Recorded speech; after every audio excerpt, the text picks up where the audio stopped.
This is ACOFAE.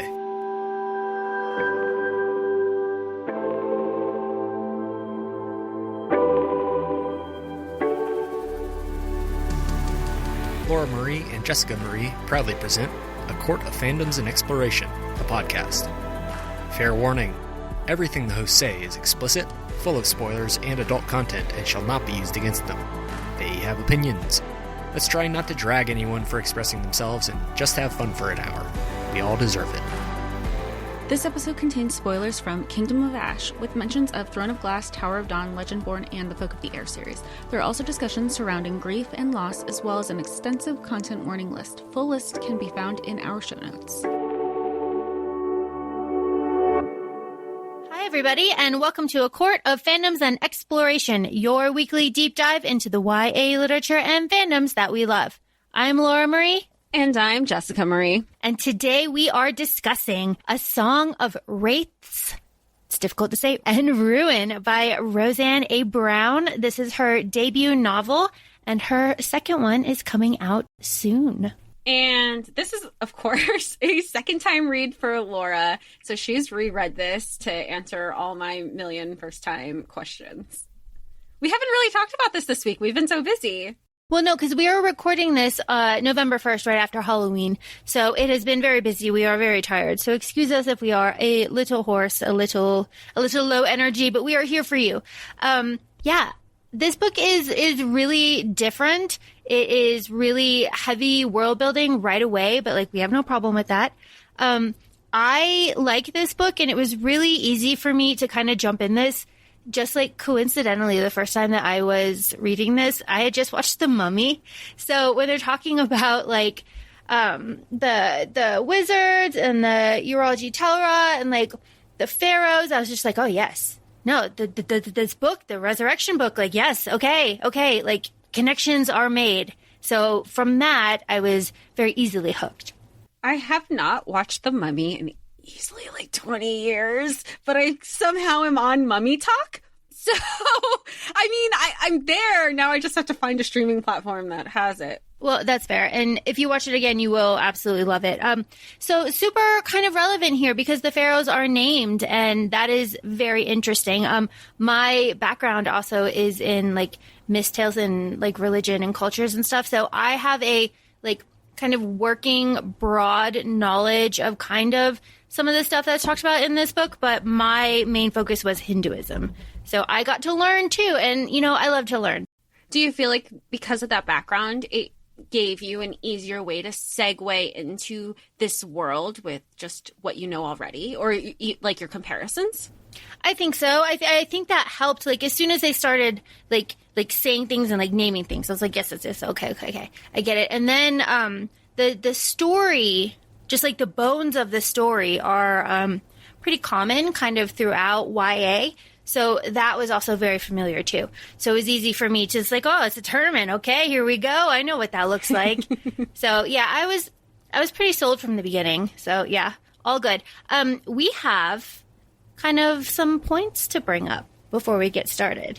I think it's important to note that we read this book, both of us, through the audiobook, which I'm just going to pronounce everything the way that the narrator did. So if I am not pronouncing it right, I do apologize. We both do. This is our only reference to it.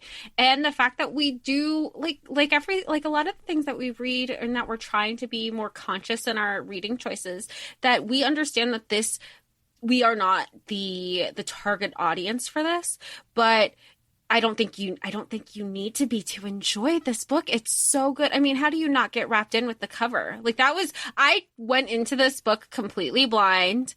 And you had shared, Laura, that the second one was coming out, because this is a confirmed duology, was coming out in the month of November 2021. So we were well, you had already read the first one. The second book, the cover is just as gorgeous. And I said okay, sold, let's go for it. Because I loved Brie Matthews in Legendborn.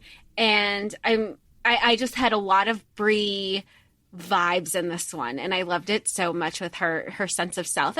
That's with a lot of like the female main characters that we're finding in these YA books. So something that we also want to point out, since we both did the audio, is something really fantastic that happens in this audiobook that has not happened to any other audiobook that I have ever listened to or read, because it's the same thing. And Jess, I know, because like, No. I know it's the same for you. Like, I know, It's the same thing. I know.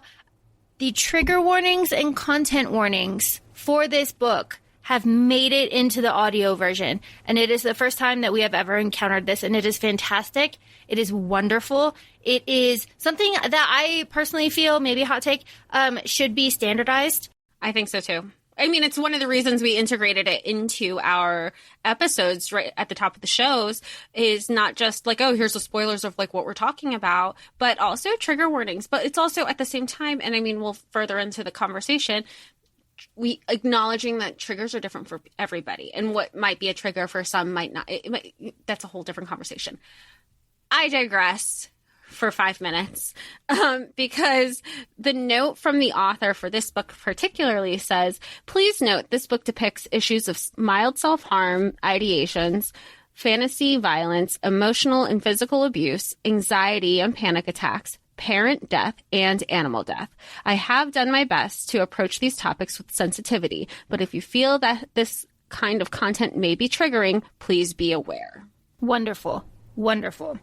So something that we're going to bring up a little bit later is that there is a website that we found doing a little bit of research on this, where books have like trigger warnings that are different so in this case specifically, the website has trigger warnings that are different from the trigger warnings that the author put in the book.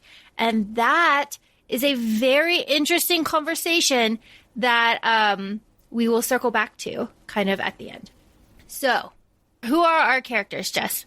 All right, so we have Karina, who's the princess and future/present sultana.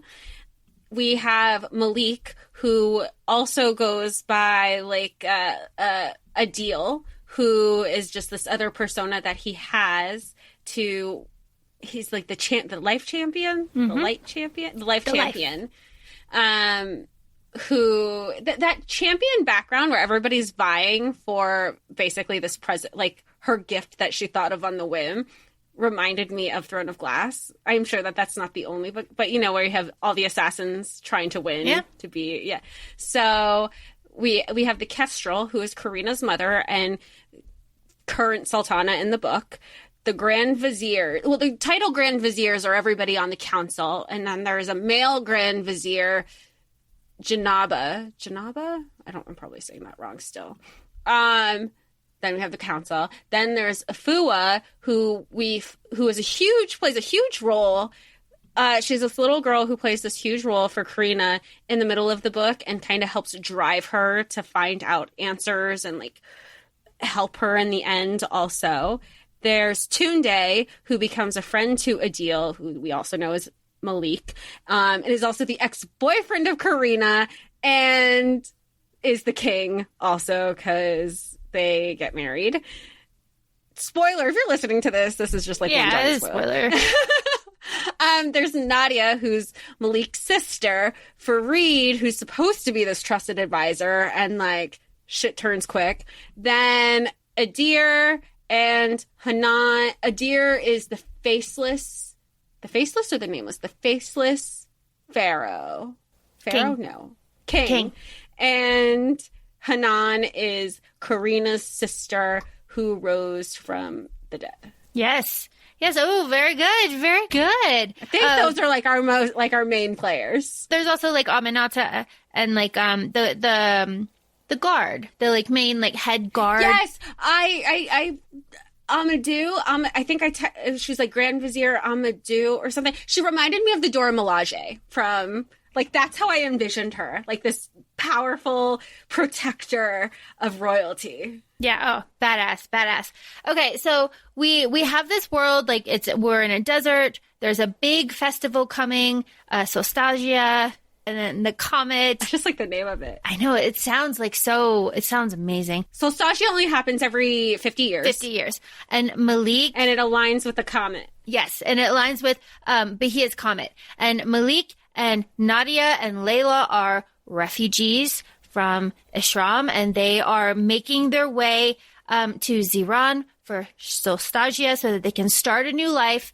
They have forged papers and bring money back to their mother and grandmother who are in a refugee camp. That is how we start. And then Karina is with her mom in the palace, and she's a princess, but like her sister and her father died 5 years ago in a fire, and she's like a reluctant kind of wild princess, right? And she goes out to bars and stuff and like plays music, and we love her. There's nothing to say. I mean, what was it called? Like the second heir syndrome. Like they're like, oh, it's not going to happen to me. It's fine. I'm just like, I'm the fun one. And not only is she's like the fun one for a little bit, but she's also like super talented, and she plays the oud that her baba gave her, and she has like calluses, and she's really good. And that's how we first meet her. Like she snuck out, she's in a bar, and she's like, playing for the crowd, and she's like betting and like, I'll win, and she wins all that money. She wins all the money. And her mom's like, you don't think I know what you're doing out here? Yeah, but she also wins the book. And then we find out that the guy with the orange peel scented mustache is actually just hyena, in a different form. We love that. Nice twist. I'm always here for a princess sneaking out to do what she wants to do. We have it with Poppy. I have it with Jasmine. I've always wanted to be Jasmine. I mean, not to say I'm a princess, but y'all know I was under a tight ruling with a Hispanic father. We love it. And also, it is important to note that Karina, from the fan art and just like from art, like she's stunning, right? She's beautiful. Oh my gosh, Bree snuck out too. Yeah. I'm just thinking of all of our favorite people. All of our girls. Yeah. Karina is gorgeous. She has a trademark silver hair, which we love, and it runs through the family. Every like all the, and we later find out how significant that is. Yeah. No. Oh, it's so good. It's so good. So what happens here is a big tournament and the politics that deal with the tournament, but there's also a deal with the devil, and then there's also like a resurrection. There's also a hidden city. The hidden city. Magic. There's a little of so many tropes that we love to see in YA, specifically fantasy YA. Specifically fantasy YA. And something that we love to see in fantasy YA that we don't see a lot, and that is Malik. And Malik is a very unique kind of male MC. He is not like physically strong. He can run, and he can run like fast, but they say like he's not, they say he's soft. He's kind of like lanky, right? Yeah, and he screws up all the time, and he apologizes all the time, and he like feels like shitty about himself all the time. And that is because Malik can see like the grim folk, and he can see like the spirit world. And, when that happens and you tell people, they beat the shit out of you and say that you're possessed by the devil, basically. And that's what happens. So he has to like suppress that, and it causes panic attacks. So we have a male MC who has like panic attacks and how he deals with them. And it is a hot topic among some people. Do we want to talk about that hot topic now, or do we want to kind of like we can save all of our hot topics for the end? But that is like asterisk. We're going to touch that one later. So something that I find very interesting about this book, and something that I love, is the depiction of the like family relationships, right? So we have Karina and her mom, who have a very, very like strained, I don't know, just like awful relationship. And then you have Malik and his sisters, who are very tight and close. And then Malik and his like parental figures. And like grandma is good, mom's pretty good, dad's gone, he's a piece of shit, right? So like we're not great here, but the family dynamics are, it's funny. It's like, I think there's a lot of times that maybe it was just our generation necessarily, and before ours, we were kind of brought up to, you don't talk about anything in the family. Everything's a nuclear family, even if it's not.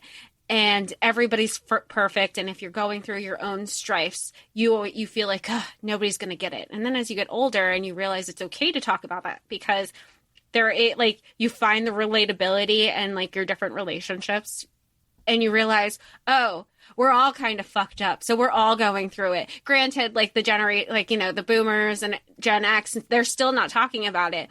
But millennials and younger, like Gen Z and Gen Alpha, we're all like, yo, like that meme where you go, did you hear, like the older generations will go, did you hear they went to therapy? And meanwhile, we're on the phone in a line at Starbucks saying, oh my gosh, let me tell you what my therapist just told me. Like, we are loud and proud, because I think that you have to normalize all these stigmas, that there are crappy people. Not every familial dynamic is perfect. And once you realize that that's not a negative thing, it's just a normal thing, it just becomes part of the conversation, and you can relate to it more, which this book does very well.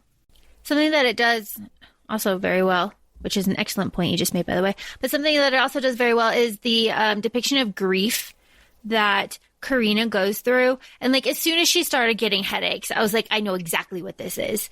Like, this is a YA fantasy book. I know what that headache means. I'm not like, I'm aware, I'm reading the signs. But something that really stood out to me was when Karina's mother, the Kestrel, takes her to the garden, right? And they have that big reveal, and then about magic and they can't leave. Yeah. And like nobody from her line can ever leave the city. Like, they are tied to the city and the barrier and protection and magic and all that. And Karina's like dealing with that, right? And then they come up and there's assassins and Karina's like, was this before? Well, okay, Karina, and like Karina's like talking to her mom, and her mom's like, and Karina yells at her. She's like, and like, that's why you hate me. And her mom's like, you think I hate you?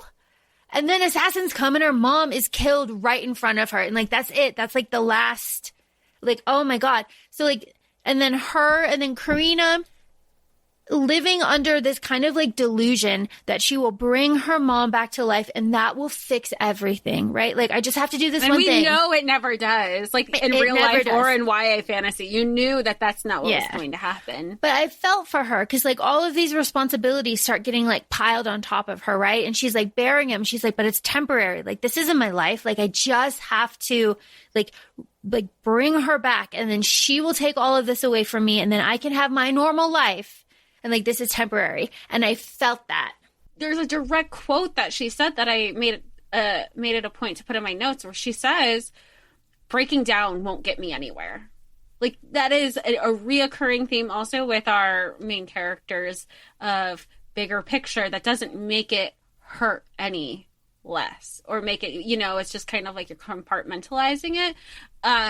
And in regards to the grief, which I love everything you said, of course, is a line that really stuck out to me, was that when she goes, why does, she's having those internal thoughts, like, why does everyone else get to enjoy themselves while I grieve? Like, how dare this person woken up in the morning when my mother never would again? Like, I really do appreciate how grief is depicted, because you don't see it. Sometimes it just feels very written off. Mm-hmm. And something that this book does well, along with Legendborn, which we talk about in our Legendborn episode that Tracy Dion does, is it's the reality of it, but there's sensitivity as well, because if you've gone through grief and struggles and loss, you're asking yourselves those same questions, I guess. And also, there's just a beautiful moment where like, she can do it, right? Like, she has all the stuff, like, she can do it. And she realizes that like, she can't kill Tunde. She can't do this. Like, and then it's like this crushing thing of like, well, like, her mom wouldn't want her to do this. And then it's like, you knew she wasn't going to, but it's like she had to realize she was never going to. But then there was that realization that she's like, damn, then I could have been with Malik this whole time. Adil to her at that time. Adil this whole time.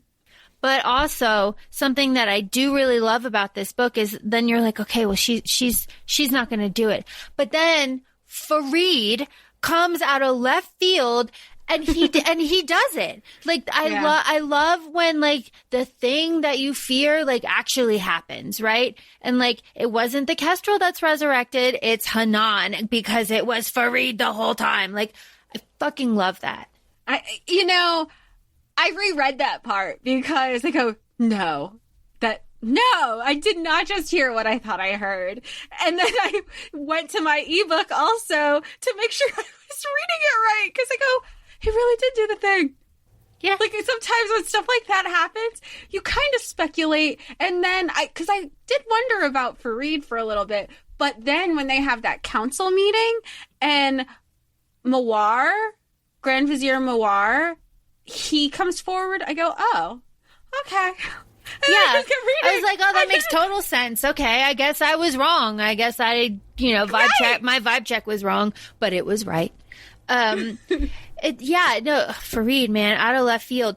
And yeah, all of it is so good. Okay, so I do want to mention that you can go to Epic Reads, and there's an article from the author that she wrote where she breaks down the, like, religious aspect of this story. And it kind of does the astrology. So, like, everybody has a symbol on their palm that's, like, aligned to the day that you were born, and that day is ruled by a god, and you have, like, certain traits or, like, powers associated with that. It's very cool. It's, like, kind of unique. So you can go to that. We'll link that in the show notes so you can find out. I was born on a Tuesday, so I am moon aligned. Wait, I want to go and find out mine now. Hold on.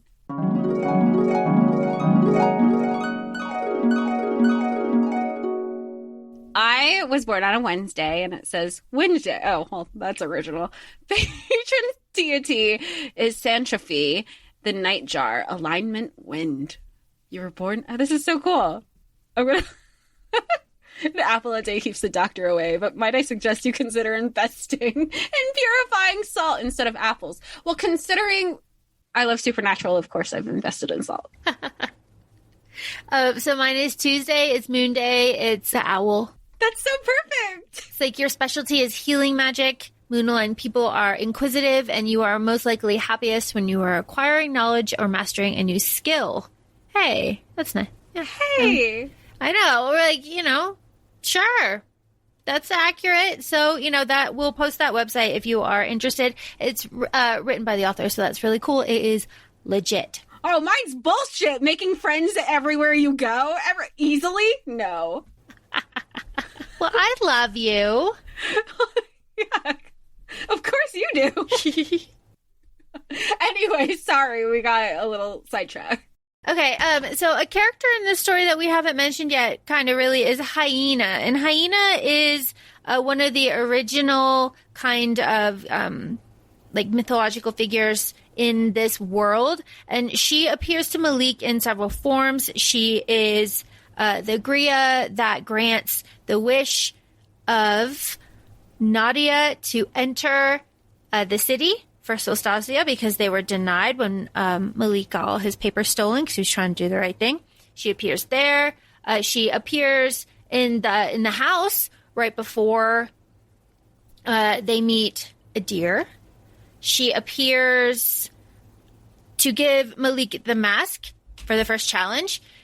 She's all over the place. She's one of those gods that comes in and kind of just gives you a riddle and points you in the right direction and then pops out again. I really like Hyena. I like her a lot. She's just always making, I don't know. She's definitely going to be a big player in the next book. Oh, definitely. Definitely. So I'm looking at my notes and I feel like it's important. So I definitely, and I know that this is not it, but my first thought when I was reading this is this is kind of like a biblical sacrifice situation that we have here. So the reason that we're celebrating Solstasia is because the barrier has to be renewed.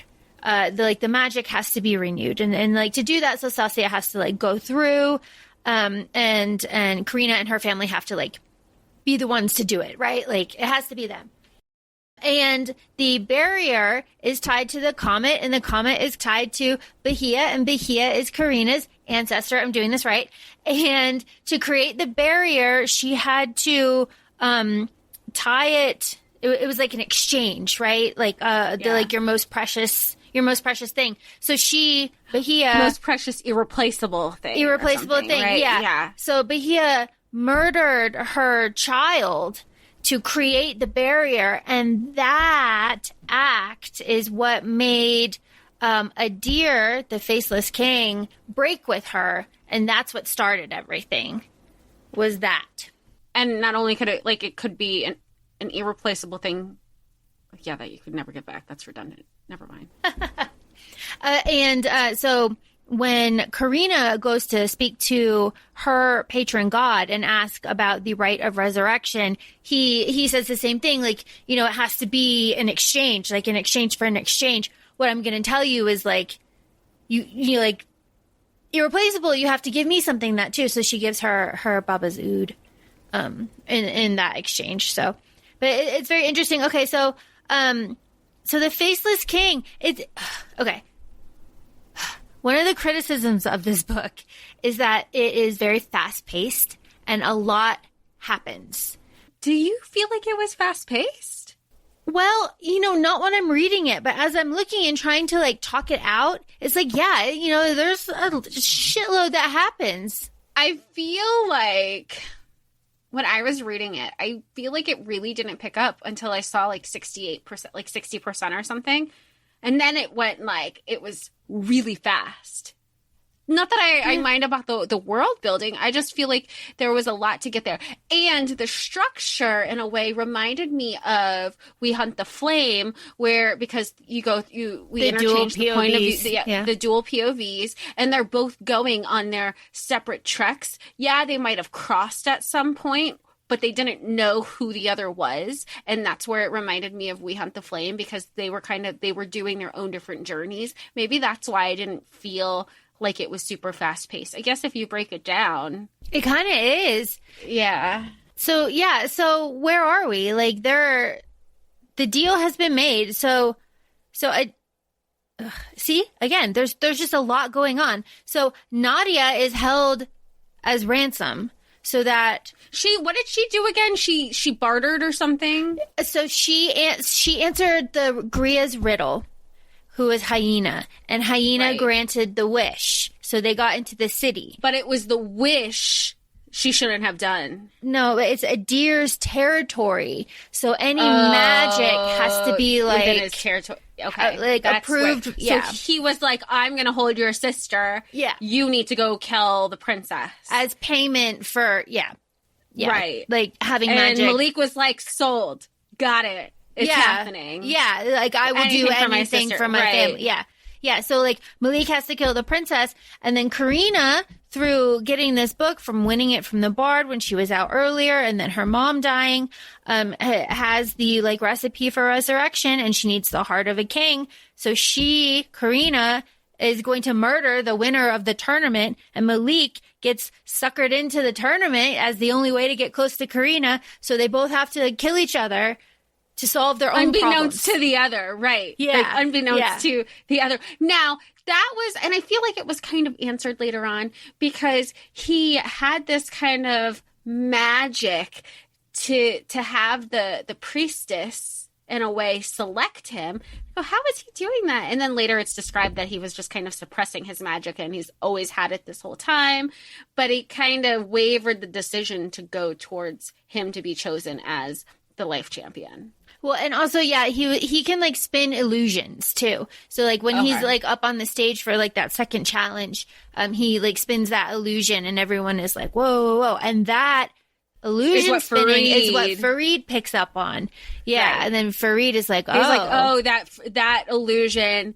Because also there's two like sects of like magical people. You have the magical community of the Uraji, and then you have the magical group of the Zawenji, and they're enemy magic groups. And I sound like so simple like a simpleton. I feel like a terrible person when I break this down. So you have the two groups, and then and they're supposed to detect others with their magic likeness. And then that's how you find out Farid is also Uraji, because he goes, I never detected it from you, but I noticed it with your illusion. And then later, like not later on, but like earlier in the book with Afua, she couldn't detect Karina's Zawenji magic, but you know that the magic was detected because she goes, I felt a burst, but then it went away because you knew she had suppressed it. But that burst was when it was like that emotional release when her mother died, I think. The magic system is something that I really, really like in this book, and I knew you would. I was so confused. I was like, I'm gonna have to ask her on this. No, I like this magic system, and I like how Karina's just like, well, I'm wind aligned, but like, so like, would I have wind? And they're like, yeah, like you totally would, and like your like stress and your headaches and like all of this stuff has been like. That's like how it's been manifesting. Like your grief has been manifesting this way, but that's also your magic. You have to like let it go, like, and she does at the end, and then the storm, and then she, all of that. Well, part of the reason that they even said because of the barrier breaking, it was because, and this reminded me of when, Kingdom of Ash spoiler, when Aelin released like 3 months worth of energy, even though it was just like a blip underwater. That's what this breaking of the barrier, because she had been suppressing it basically her whole entire life because she didn't know she had it, or she kind of did it, or she kind of did, but then she suppressed it because that's how the fire started. Yeah. Okay. So you bring up something that I want to talk about, and that is Farid trying his damnedest to gaslight Karina when she says, like, we need to evacuate the city. I saw the barrier break. Shit's going down. Like, Adir is out there. Like, we need to do this. And he's like, you sure? Because, like, you've been real tired lately. Like, I hated that! He's like, Sorry, it's loud. It's like everybody's, like, calm outside. How about you go get some rest? You need to lay back down. It's like, you can't trust what you see. I didn't see anything. I was just like, yes, you swarmy bastard. Like, no. And even she's like, well, maybe, but then she's like, no. I know what I saw. Yeah. Fuck you. Yeah, I know what I saw. It's like, yeah, Karina, like, you get him. The gaslighting, because she did, like, maybe it is all in my head. And that is just a general conversation that happens to specifically women all the time in every society. Oh yeah. I was just like, ugh. Because up until that point, I've been like, okay, Farid. Especially when Karina really like lays into Farid, and she's like, I made a note. I was like, why is she being such a bitch? Yeah, she's like, Hanan didn't love you. Like, everybody knows it. Like, yeah, and it was just like, whoa, okay. And then I felt for him, and then he stood up for her after that in the meeting that you mentioned when she poisons everybody. And I was like, okay. And then I was just like, oh, you're the villain now. Okay, all right. I even made a note. I was like, why is she being so mean? He's like, to lay in, especially because her sister, and she's dead at this point, and he's just, she said, like, she loved him, but not in the way that he wanted it reciprocated. Yeah. Oh my God. So fucking like, now I don't really care. Yeah. Like, oh my God. It's just, but the gaslight. Oh my God. So something that I really loved, obviously, was going to the necropolis and like, you're like, reading my mind. That was what I wanted to ask about. Cause it's like a mix of like Pompeii and like Greece and like Egypt and like all that kind of stuff. You had the pillars and the monuments, but also the people and like, oh man. Well, this is another one of the parts. Maybe this was the part that triggered where she goes, it was Farid who's talking about the necropolis, and she says, I never told you where I went. Yeah. And he's like, yeah, you did. She's like, no, I didn't. I know what I said. It's like, yeah, you did, Karina. You know this man trying to get you. You just outsmarted the whole council. No fucking way. But I do, really, actually, there's a couple things, but I do really love the necropolis and the city of the dead. and the monster that's there, that's really cool, and the bonding that they do. I would like to my point is here that I would like to see this kind of like on screen. My second point to this is this is not a criticism. This is just where I am, but I did not buy this romance. I didn't buy this romance at all. There's no chemistry there. They are cement blocks. Not even just that, because I pretty much went into this blind, and with, except for the cover. I didn't even read the cover. I don't know if this was targeted or advertised as an enemies to lovers, because are they enemies? Yes. Are they lovers? Obviously not now. They cared for each other. They had crushes. I didn't buy the crush of sorts. I just don't consider this this isn't a romance driven book. I think that's what it comes down to. But it's always interesting to me. And again, I don't know how this was advertised initially when this book came out, how some books do have that, oh, this is an enemies to lovers pretense, when that's not what this is. It's a plot book. And the Folk of the Air, specifically like the Cruel Prince series, is notorious for, oh my gosh, it's enemies to lovers, when it is a plot driven book. Is there romance? Not even in the first book. So you can't say. I just don't know if I was thinking one thing and it turned out to be another. But I think that should be clarified, that this isn't a romance book. This is a plot book.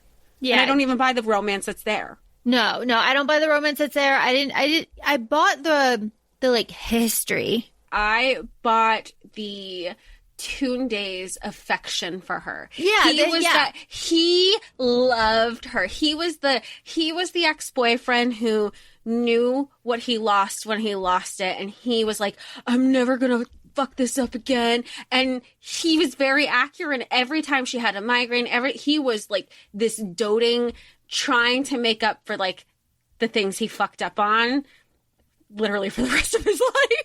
And he says that. He's like, we can do this. Like, I will. That should have been a foreshadow. I'll take care of you and dote on you for the rest of my life. I know. It's like, oh no, Tunde, who by all accounts is fine as hell. Tunde, I need to see some fan art of this man. But I don't. There's no fan art. Yeah, but my gut is telling me that this man is hot as hell. Well, I mean, even in the physical descriptions, I think Malik / Adil is comparing himself to all the other champions, not just Tunde, and he's like, I do not hold a flame to any of these champions. Oh, something that I just thought of that I don't. Okay, here's the thing. I don't like that I am comparing this so much to Legendborn, but I'm going to do it again because Malik mentions very quickly, just very quickly, that his sister Layla was in a relationship with like the baker's daughter or something. Just right there. His sister right there. Just like in Legendborn. It's not a big deal. It is not something that is like detracts from the plot. It is real life. It's beautiful. It's there. This is it. And it is just something that is becoming more normalized, and this is a nice example of it. And they even say that when they're talking about the queens. Champions. Yeah, the queens. The sultanas, yeah. I wouldn't be the first queen to take a wife. And they were like, and that's not the concern. They said, but you've just never shown any interest. Mm-hmm. Is that, how are you going to depict your champions? And that's when Karina even said, well, I'd take a kind wife over a horrible husband any day. Yeah. It's what are we all like? Yeah. But it's just another example of like, you can say that like books are like a reflection of the times, and like there's a lot of witch books that are out now because they were bought 4 years ago, and there's what happened 4 years, there's all these theories. But it's really nice to see the reflection of society in this like small, that is very large, actually positive way. This like very, it's like a sentence, but it is a big deal and it is lovely. I just want to like point that out. Okay. What else? I like the challenges. I like I know it's a criticism of Throne of Glass, but I like a tournament or a challenge to move things along because it also gives me like a set timeline. Do you know what I mean? I didn't know that was a trope that people didn't care for, I guess. Oh, yeah. Well, I mean, somebody always thinks something. technically, there's always going to be. But I just didn't know that a large percentage of people love enemies to lovers. I didn't realize that there was I just didn't realize that. Oh, like a people tournament? Didn't care for. Yeah, like sometimes like one of the cheesiest things that I don't like in movies is like the makeover montage. I hate it, but the movie isn't cheesy without it either. Like if I want a cheesy movie, I need the makeover montage, even though I hate it. I hate it so much. That's fair. That's totally fair. Yeah, the tournament, because there's like Hunger Games, and then there's all sorts of stuff like that. I like it. It gives me a timeline. It gives me like events, and I enjoy it. Plus, like the events, like I guess, like you said, it moves everything along. You see it in a lot of things, and right now I'm just thinking of ACOFAE, where you have the 3 challenges. Harry Potter. You know where you are. You have everything. Oh, it does happen a lot. I'm not a fan of it in Hunger Games, though. Yeah, well, Triwizard Tournament. It's everywhere if you look for it. Just like the academic, like trope is everywhere if you look for it. So, okay. I feel like it's very, very important that we say that Malik, at the end of this book, is going to train with Farid, right? Like, yeah. So that's important. So he is still in the city, and the city is with Farid, and Karina has made her escape, and the barrier is down, and they're both going to learn magic. To go against each other. And I love that, and I'm excited to see how that works. Although I feel, isn't Malik like kind of a double agent here? He's gonna like take everything he can from Farid, but he's like not really fucking with Farid. I think because he's not a double agent yet, because he hasn't secured his alignment with Karina. This is true. And I'm excited and for right the now next she's book. pissed. You know what? And she's angry. She's angry, and she wasn't even like, next time I see him, I'm gonna unalive him. She's like, I'm gonna punch him in the face. And girl, that's it. That's all you're gonna do. She's also got a thing for him. I know. Okay. So I have a question. Yeah. So I think I'm still confused how Farid is driven. Obviously, his quote-unquote love of his life didn't love him. So he made a deal with a deer to kind of set this all in motion. Is that where that connection is? Well, yes. So he is a descendant of the Yuraji Telra. Like he's one of the pharaoh's like sorcerers. So he was like brought in and like like he was kind of like a double agent. And then Hanan, all this stuff. And the kicker with this is that Farid said like, no, this time it's going to be different. It'll be different this time. And that's they always say that. Yeah. Because, and like right around there is when they say like, you can bring people, because Farid says like, my people have perfected this magic. We can do this. And then later on, somebody else, maybe the Gria says, or maybe Hyena says that like, those people that you bring back aren't the same. They're not, but that's standard. Yeah. Yeah, that's standard. Mm-hmm. I guess maybe just knowing what we know, to me, I mean, you just know. What is Robin Williams saying in Aladdin? He goes, I can't bring people back from the dead. It's not what you think. I don't like doing it. That's off the table for these wishes. Like, we're not even going there. And you know that through every single book and TV show and movie. It's not happening. Yeah. Oh my gosh. But it did happen here.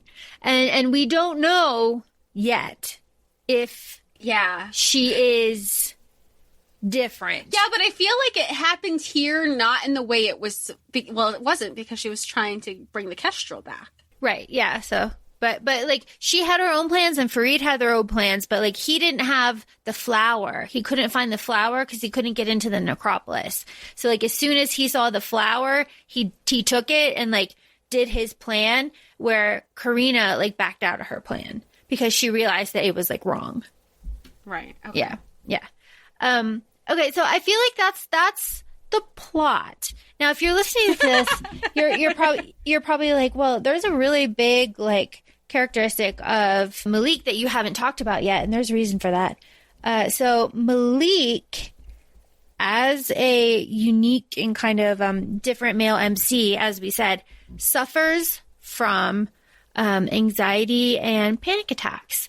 And he has them several times throughout the book. And Tunde even gives him like a rubber band to wear on his wrist to snap it, to kind of keep him like in the now. And Malik has a mantra that he says, like, stay present, stay here, to kind of help deal with it.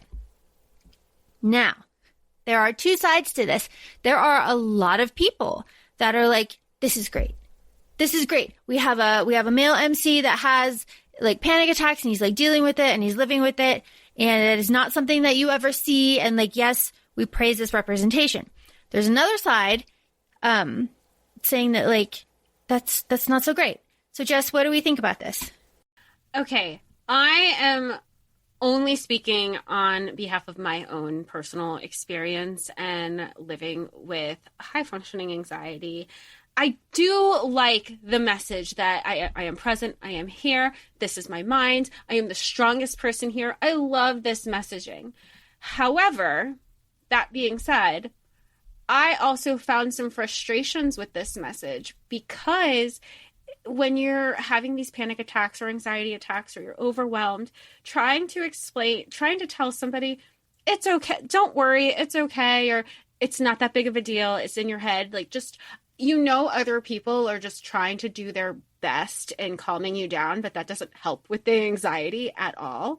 There are times where for myself, like, I have different things that I go through to try to ground me, to try to isolate myself, to talk myself down or away from it.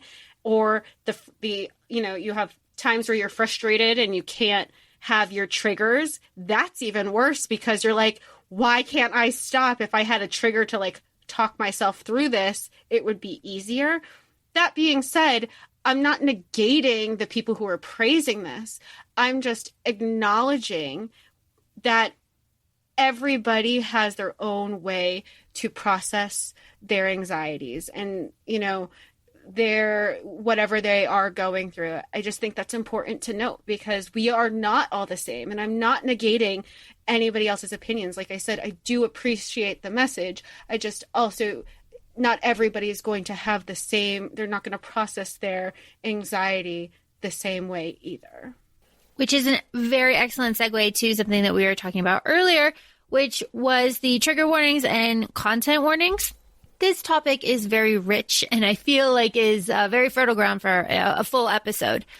But to kind of piggyback onto this, there are a group of people that are very happy that the anxiety in this book was weaponized to defeat the manifestation of the devil. Yeah. Right. When a deer was like in his mind and he goes, you want to control my mind? You're going to take all of my mind and you're going to live it the way I have to live it regularly. Yeah. And that kind of like also pushes a deer out, because he doesn't understand how to manage it the way Malik manages it. Right. And he's like, why is my heart beating so fast? Like, why am I like dizzy? Like, why am I sweating? Like, what is going on? And Malik is like, this is my life. This is what I have to deal with. Like, you want my body. Like, you have to deal with it. So, the weaponization of anxiety to defeat like a devil figure, again, is praised. Like, take something that is like, debilitating to you and like something that you perceive as like your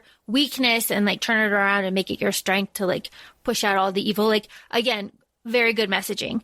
The issue kind of though with trigger warnings and content warnings is that, as we said, people have just like different things that set them off. So the content warnings and trigger warnings that are different on the website that we shared, that are different from what the author give us, the discrepancy there, like, what do you do about that?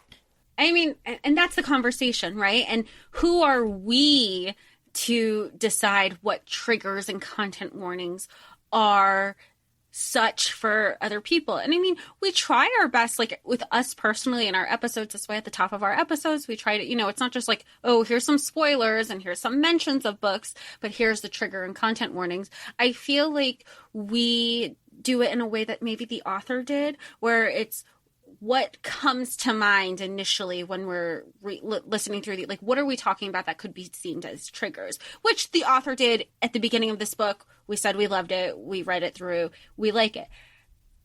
In addition to that, though, is now that other people have read the book, in addition to the triggers and content warnings that the author had shared, there's a whole list on the website that we're going to put in our show notes, but I'm actually going to read through because I think it's important to see how vastly different what can be triggers to other people. So it's gonna be a moment, but I'm going to read through them.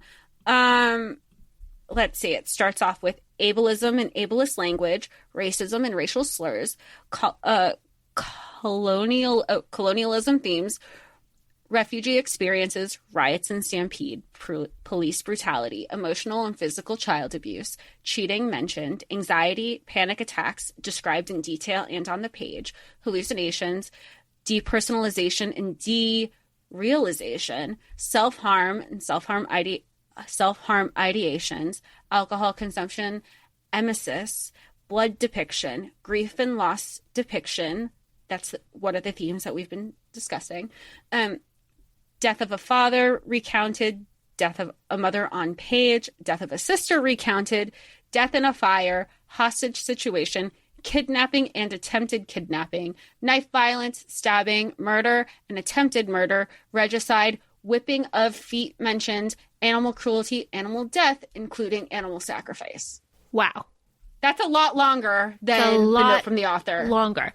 And I have to say, it includes one that I thought of immediately, and that is the ableism, magical headaches. And they once she like accepts herself and accepts her power and like the barrier, those go away.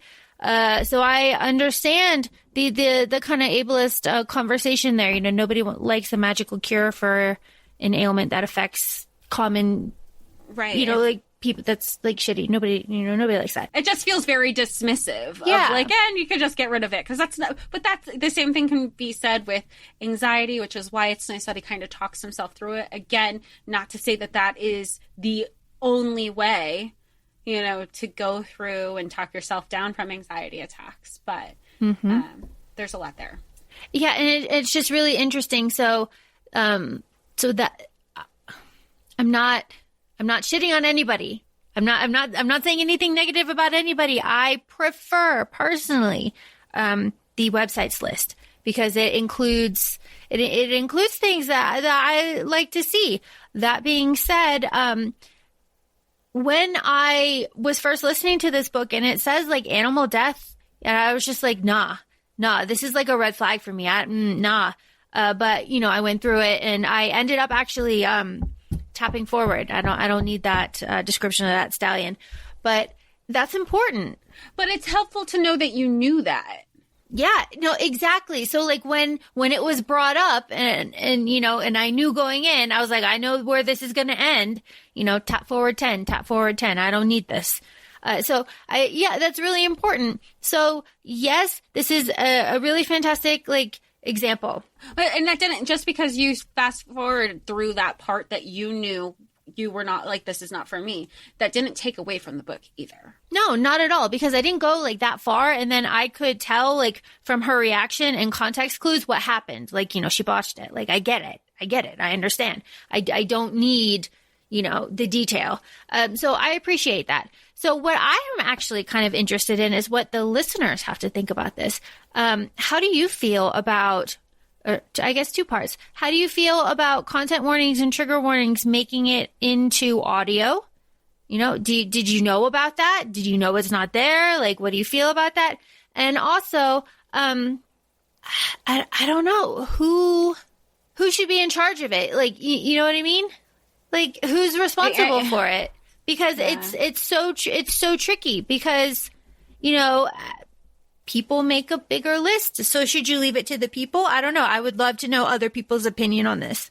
And it's interesting. Like, I wonder if that's something discussed in, like, not necessarily the arcs, like, ready for review, but, like, I think it's, like, pre-proofed arcs where you're going through the editing process. That would be interesting conversation. Like, is it the editors, or do the editors have, like, that select few that say, you know, this could be a trigger, this could be a trigger? I mean, I know in just in corporate meetings, they have those conversations of, like, these are things we need to be aware, these are things we need to flag. And then, you know, especially, like, you know, where I work, we bring in an additional conversation to say, but did anybody think of this? And then you have to rework the whole strategy all over again. Mm-hmm. Yeah, I would love, and if anybody knows, please tell us. Very interesting conversation. I feel like this book is really fantastic for conversations. You can have so many deep conversations, but then you can also have, like, fuck yeah, women, sultanas. It's always the women. I made a note that when, you know, there was kind of like a list of books that this kind of reminded me of. And one of the notes was Tower of Dawn. And because of, I know a lot of people do not care for Tower of Dawn specifically, but it's specific to, they don't care for a story where Kale is the male main character. However, I kind of feel I could remove Kale and then still read the whole book. I love Tower of Dawn because of the women and Sartak, but because of the women. The women shine. They shine. And I have to say the women shine here too. You know, we really didn't even talk about Aminata, but Aminata is the like handmaiden, you know, like helper. I don't want to say like attendant. She's the attendant of Karina, and, you know, she doesn't put up with Karina's shit. Like, she supports her, but, you know, other times she's like, Karina, like, no, you can't do this. And, you know, so strong women. Yes, and I like that because Karina doesn't have it. Because you find out earlier in the book, you know, her mother's relation, you know, she thinks her mother hates her.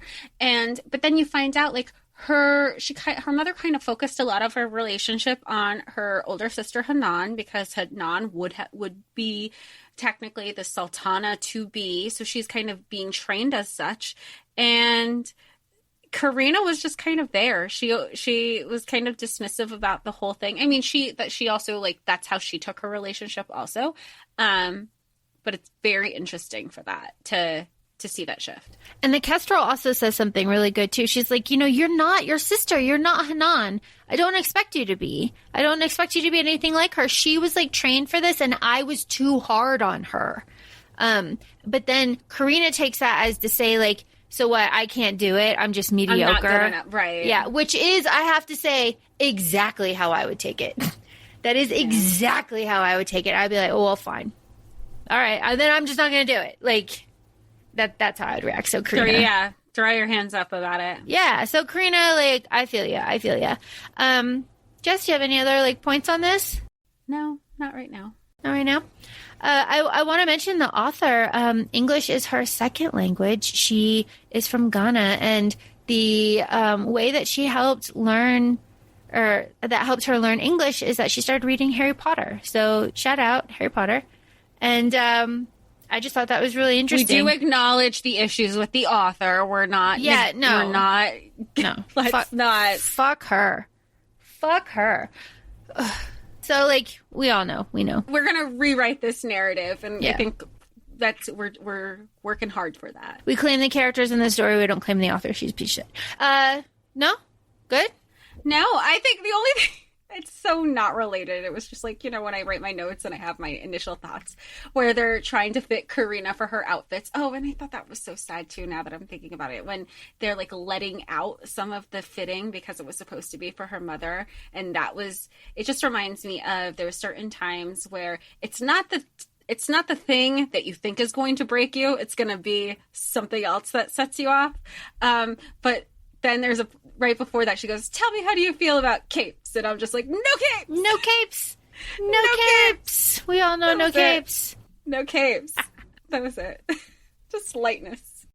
So That's all we got for right now. Thanks for listening. Feel free to follow us on Instagram. We're at ACOFAE Podcast. You could also find us on TikTok at ACOFAE Laura and ACOFAE Jessica. Thanks for listening. We appreciate you. And we look forward to going into the second part of this duology in the future. And let us know your thoughts on content warnings and trigger warnings in audiobooks and who is writing them and who should be responsible for them, because I would just love to know your opinion. Thank you for listening. Thanks. Bye. Bye.